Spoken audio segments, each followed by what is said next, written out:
Is my Module 5 presentation, Understanding My Community. My community that my school is located in is Goddard, Kansas. We are a very family-oriented community, and they're very involved. Some of our customs and traditions that we have is we have the Fall Festival. We definitely have pride in our parks and recreation. We have beautiful parks. We have new walking paths, a pool. Our elementary schools put on large carnivals or large bingo nights every year that the whole community seems to attend to help support our schools and raise funds for them. And high school activities that go on, such as the sporting events, things in the arts and theater area that everyone attends as well. Our community is growing. About 5 years ago, we just got a new Walmart. Currently under construction, we have a new sports complex or aquatic center that is supposed to be going in. So that will be exciting and bring in a lot of new faces and help out our community financially. Our school just passed a large bond, so all of our schools within the district will be getting a makeover, some extreme, some not so extreme. So that will be fun and exciting to watch as that starts taking place. Our parks and recreation are also currently under construction, creating new walking paths to connect all of our housing developments, as well as putting in a brand new splash pad. So that will be fun and exciting. Um, we're also supposed to be getting some new restaurants and businesses, and I'm sure we'll see some of that stuff flourish as that new sports complex gets finalized. So Goddard has about 5,000 residents, and it's split pretty evenly between the amount of males and females that we have. Again, we're very family oriented. The average age of a person living here is about 32 years. So some of those younger families just getting started with their school age children. We are primarily Caucasian within this community. Most people have graduated from high school, with several going on to further their education. Um, Most people within our community are either Protestant or Catholic, and the polls have shown that we typically vote on the Republican side of things. Our communication channels, the city does send out a monthly newsletter called Goddard at a Glance. It has a picture of our mayor on there, kind of giving us up-to-date information on the community, what's happening, when the next meeting is going to be taking place, things like that. We do receive a local newspaper called the Times Sentinel. It covers not only the Goddard area, but all of the smaller communities outside of the West Wichita area. We do have local news stations and radio stations that will also report out news about not only our community, but also our schools. Our school does have an automated telephone system that our public relations person will often record and send out to everyone. This includes, when we have snow days or changes in bus routes, delays, if there was a lockdown for any reason, things like that. Of course, email is a way to communicate. We have a system called Skyward that holds all of our student demographics and grades, things like that, and teachers are able to send out messages to parents through there as well. They can do classroom newsletters. Any information that is sent out is translated if it's necessary for a particular family. We do have a local TV station. It's Channel 7 on our televisions. Our board meetings are open to everyone, and we do have social media accounts for our district, schools, and some individual classrooms as well. So our known community groups within our school, we have the school board. We have our PTO, which is so helpful to all of us at our school. They're very generous. And we have parents as teachers for those younger kids who are not yet of school age, but are still very important members of our community. We do have a mitten tree within the Goddard community, which is a lot like an angel tree, but just specifically for our city. We have an alumni association. We have an English language arts adoption committee that's currently in place. We are trying to adopt and begin piloting some new ELA curriculums, so that is very exciting for our district. We have the Lions Club, as well as Capturing Kids' Hearts, which is sort of a organized thing that's in place for teaching kids some of those 21st century skills that will really help them when they get out into the career field. So community leaders that we know of our chief of police. He's very active in the community, and sometimes we'll see him out and about in the schools just checking on everything. Again, we know who our mayor is. We see her picture on those brochures every every month, and we can also watch her on the local Channel 7 TV if we would like to. Members of clergy, we have multiple churches throughout our community. So whether it's a priest or a pastor, they also open up the doors to our schools to hold events or bring in outside speakers if we need a large open space to hold them and host everyone.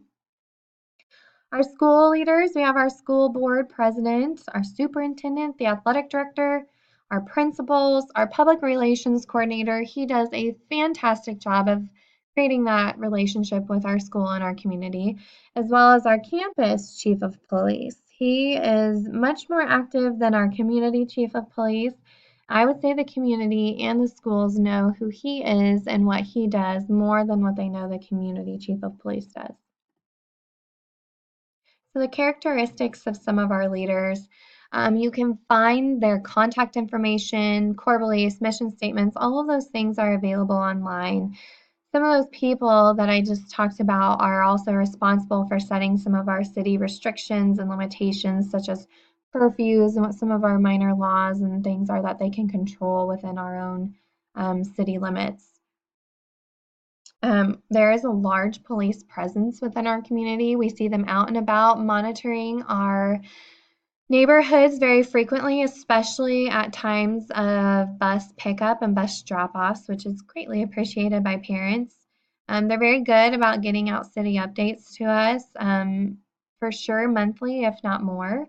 And people know who they are. We see their face and we know who they are when we see them out in public, versus them just being another person who we're standing along next to.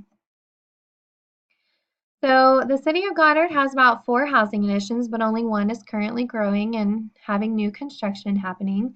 We do have easy accessibility to a highway, which takes us directly into Wichita. And you can kind of see down there what some of the more common industries and occupations are for males versus females in here, as well as what our average home values and selling prices are within the community. So our funding is controlled by state politics. If you're in education, that's something you probably know. I don't feel like a separation is feasible right now just because unfortunately so much of our funding is controlled by the state. And we also know how much that can get in the way of our own paychecks because we've had lots of potential shutdowns happening lately, which is always nerve-wracking.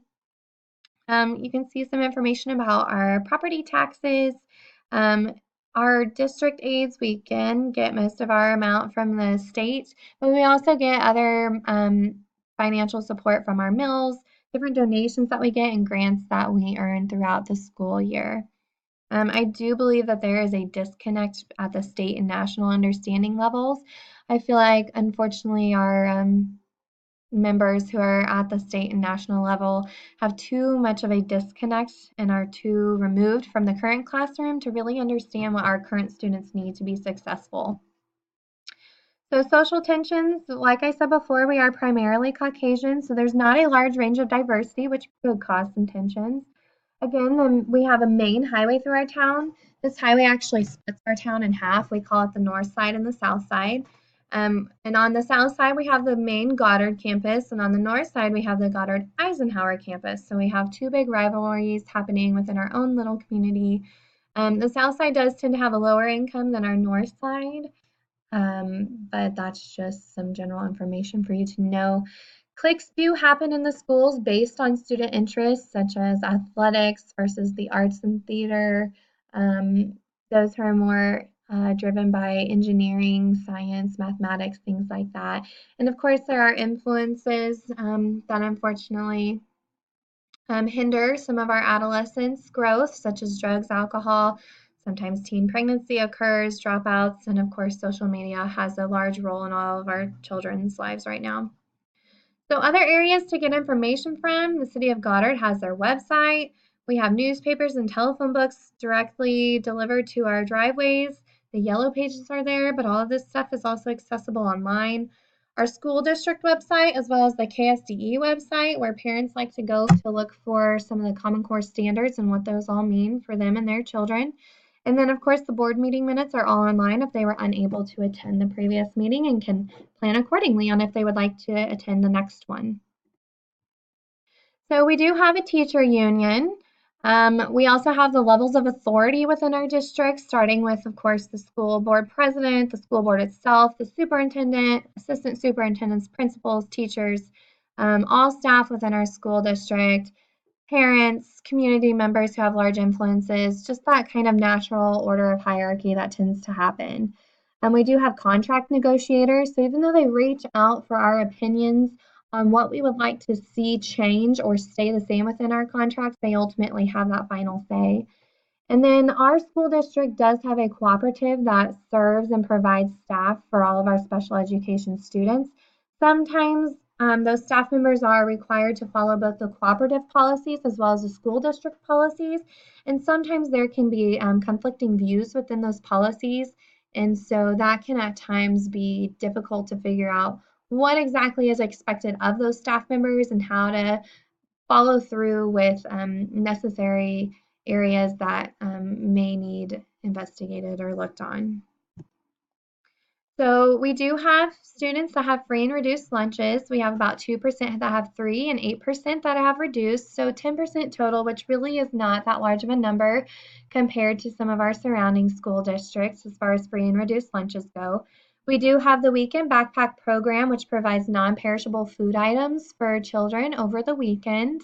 Breakfast is provided and available to any student who would like to go and purchase it. And we do help students observe certain things based on their religion practices.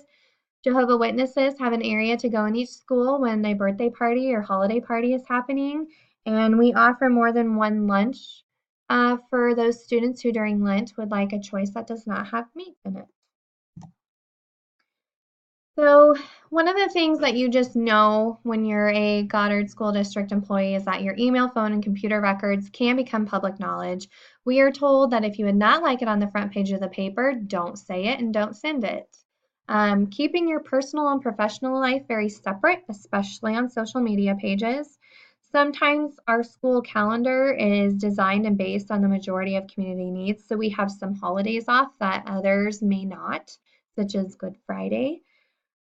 We do have to fill out forms for almost everything to be approved, especially if it includes finances, educational apps that we would like to download on our technology pieces. If you're wanting to change locations as a professional, anything like that, you have to have forms filled out and approved, and sometimes by multiple members of employees in our district. So measuring our public opinion, you can look at complaints that have been filed. Our district likes to bring positives to the forefront, and that's what we tend to contact the media about and highlight on our web pages and social media pages. And then you can also look at social media responses. How did people respond to something that was posted? Was it positive? Was it negative? Did it give us any information on how we could change or do something better next time? Public opinion surveys, we do send out a parent survey annually. Sometimes this changes how we go about something for the next year. Sometimes student surveys are given, and it also depends on the age range on what those surveys may look like. We do have a site council. Our Title I schools are also required to send out surveys and to hold an annual meeting with parents. We did just have a large bond that was passed that I discussed earlier in this presentation. And before that was voted upon and passed, we did send out a community survey to see what they kind of felt the need was and what the response would be when we were asking for their vote for this bond to be passed. So this concludes my presentation, and I hope you all enjoyed watching it. Thanks.